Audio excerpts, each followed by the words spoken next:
Hello दोस्तों, मेरा नाम है साहिल। स्वागत करता हूँ मैं आपका हमारे चैनल स्टडी वेव के अंदर। और आज हम पढ़ने वाले हैं हमारा टॉपिक एडवर्टाइजमेंट का। ठीक है, ये आपके एग्जाम में 4 मार्क्स का आता है। 11th-12th के एग्जाम में ही आता है ये। ठीक है, और इम्पॉर्टेंट होता है उनके लिए।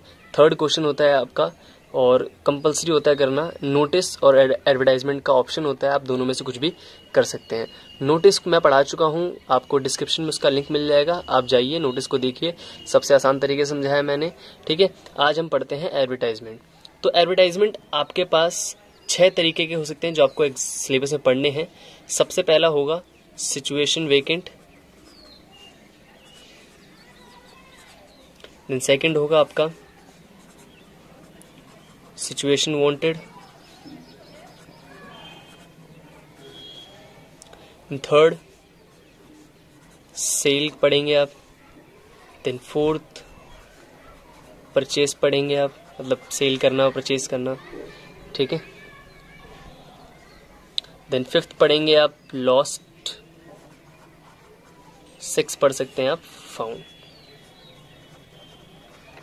ठीक है, जिसमें से मैं आपको ये बोलूंगा कि आप लॉस्ट एंड फाउंड छोड़ सकते हैं। अगर आपको नहीं करना तो आप इसको छोड़ दीजिए। ठीक है, सबसे इंपॉर्टेंट जो मुझे लगता है आपका सिचुएशन वेकेंट, वांटेड, सेल और परचेज। ठीक है, ये आपके लिए काफी ज्यादा मतलब इम्पोर्टेंट है अगर आप इसको पढ़ते हैं तो। बाकी आप अपना सिचुएशन वेकेंट और वांटेड तो जरूरी है आपको पढ़ना, ये इंपॉर्टेंट है आपके लिए। ठीक है, ये भी इंपॉर्टेंट है और सेल इंपॉर्टेंट है। ठीक है, ज्यादातर तो सेल के ऊपर ही आता है और आज मैं आपको इसी का समझाऊंगा आपको। ठीक है, एक एग्जांपल लेकर कि किस तरीके से सेल का एडवर्टाइजमेंट लिखा जाता है। ठीक, और नेक्स्ट इसके बाद जो वीडियो डालूंगा उसमें आपको सिचुएशन वेकेंट और वांटेड लिखना सिखाऊंगा। आज मैं समझाई तो आपको कि situation vacant, wanted, sale, purchase, lost and found क्या होता है। ठीक है, आज एक एग्जांपल लेंगे सेल का, बाकी मैं आपको समझाऊंगा सारे। तो सबसे पहले हम बात करते हैं सिचुएशन वेकेंट की। तो सिचुएशन वेकेंट क्या होता है? ठीक है, सबसे पहले सिचुएशन वेकेंट की बात कर लेते हैं। तो सिचुएशन वेकेंट लिखते क्या है, होता क्या है सिचुएशन वेकेंट? सिचुएशन वेकेंट जो होता है, जैसे मान लीजिए कई बार आपको जॉब की तलाश होती है। ठीक है, तो आप क्या करते हैं, आप न्यूज़पेपर पढ़ते हैं, है ना। पर मान लीजिए किसी कंपनी को जब वर्कर की जरूरत होती है, वो क्या करती है, वो एक एडवर्टाइजमेंट डालती है ना। उस एडवर्टाइजमेंट को, यानी कि जब भी एक कंपनी को या किसी फर्म को या किसी भी इंस्टीट्यूशन को जरूरत होती है या कोई वैकेंसी निकलती है, तो उस कंडीशन पर कंपनी एक एडवर्टाइजमेंट डालती है और उसी एडवर्टाइजमेंट के फॉर्मेट को क्या बोलते हैं हम, सिचुएशन वेकेंट। यानी कि ये किसके द्वारा लिखा जाता है, रिटन बाय एनी फर्म। ठीक है, तो सिचुएशन वेकेंट क्या होती है कि किसी भी फर्म द्वारा लिखी जाती है। ठीक है, और ये हमेशा देखो नाम से पता है, वेकेंट को हम क्या बोल सकते हैं, वैकेंसी। ठीक है, और वैकेंसी कब होती है, जब कोई कंपनी किसी भी पर्सन को कोई जॉब देती है। ठीक है, समझ में आ गई बात। ठीक है, तो अब आते हैं सिचुएशन वांटेड पे। तो सिचुएशन वांटेड सेम उसी का मान लीजिए आप उल्टा। ठीक है, सिचुएशन वांटेड को आप उल्टा मान लीजिए। अब कैसे उल्टा?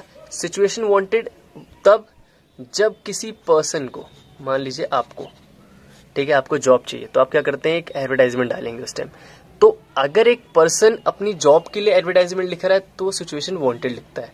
एक कंपनी किसी पर्सन कोई एक वर्कर चाहती है, कोई अकाउंटेंट चाहती है, कोई रिसेप्शनिस्ट चाहती है या कोई टीचर चाहता है, एक कंपनी है, स्कूल, तो उस कंडीशन पे सिचुएशन वेकेंट लिखता है। पर जब एक पर्सन को जॉब चाहिए होती है या एक पर्सन को किसी भी चीज का काम चाहिए होता है, तो वो उस कंडीशन पे अपने फीचर्स बताते हुए वो क्या लिखता है, सिचुएशन वांटेड। तो इसलिए बोल सकते हैं हम कि it is written by a person. ठीक है, कौन लिखता है इसको, written by a particular person. ठीक है, जिसको जॉब चाहिए वो लिखता है इसको। क्लियर बात। ठीक है, राइटिंग बस एक रफ है तो इस पर ज्यादा गौर ना करें, मेरी बात को ज्यादा समझे। तो सिचुएशन वांटेड एक पर्सन लिखता है, सिचुएशन वेकेंट एक फर्म लिखती है। क्लियर होगी बात। ठीक है, तो अब आते हैं सेल और परचेज पे। ठीक है, तो नाम से ही पता है हमें सेल और परचेज के बारे में, तो आइए जरा देखते हैं सेल और परचेज के बारे में। हाँ जी, तो बात करते हैं सेल और परचेज की। तो सेल और परचेज में क्या डिफरेंस हो सकता है, आपको तो नाम से ही पता है। आपने कई बार इसके बारे में सुना भी है, कई बार आप यूज़ भी करते हैं। सेल, जब भी आप मार्केट में जाते देखा होगा, आपने सुना होगा सेल सेल सेल, यानी कि वहाँ पे चीज़ अवेलेबल, कुछ चीज़ बिकने को है। तो जब भी आपको कोई चीज़ बेचनी हो, मान लीजिए आपका एक घर है, उसको आपको बेचना है, तो आप एक एडवर्टाइजमेंट लिखेंगे और उसका नाम क्या देंगे, सेल। ठीक है। अब मान लीजिए कुछ आपको खरीदना है, ठीक है, मान लेते हैं आपको एक बाइक खरीदनी है, ठीक है, आपको एक अपाची खरीदनी है और आपको मॉडल 180 चाहिए, तो आप एक पूरी उसकी वेरिएशन डालेंगे कि मुझे इस मॉडल की इतने प्राइस में इस कलर की मुझे एक अपाची बाइक लेनी है। ठीक है, अगर कोई बंदा है किसी के पास है तो मुझे कांटेक्ट करे। ठीक है, तो उस कंडीशन पे आप एक एडवर्टाइजमेंट बनाएंगे और उसको क्या नाम देंगे, एकोमोडेशन वांटेड भी बोलते हैं इसको। ठीक है, और इसको परचेज नॉर्मली लैंग्वेज में बोल देते हैं। ठीक है, और सेल जो होता है, ठीक, वो आपका नॉर्मल कब होता है, जब आपको कोई चीज़ बेचनी होती है। क्लियर होगी बात, दोनों ही अपोजिट है एक दूसरे के। सेल आपको जब बेचना हो, परचेज जब आपको कुछ खरीदना हो। क्लियर होगी बात। आज हम पढ़ेंगे सेल और इसका एक फॉर्मेट जानेंगे। ठीक है, किस तरीके से सेल को लिखा जाता है और किस तरीके से आता है एग्जाम में। चलिए तो आइए शुरू करते हैं। हाँ जी, तो ये मैंने सिंपल आपको फॉर्मेट यहाँ पर दिखाया है। तो मैं आपको बताना चाहूँगा, क्वेश्चन आपको बहुत सिंपल तरीके से दे रखा होगा, जैसे कि आपको स्क्रीन पे अब दिखेगा क्वेश्चन। तो मोस्टली क्वेश्चन कॉमन होंगे आपके, ठीक है, ज़्यादा चेंजेस नहीं होगा। तो ये लाइन तो ज़रूर होगी कि you want to sell your newly build flat, draft a suitable advertisement, not more than 50 words. ठीक है, तो ध्यान दे, यहाँ पर लिखा है नॉट मोर देन 50 वर्ड्स, यानी आपको 50 वर्ड से ज़्यादा नहीं लेने।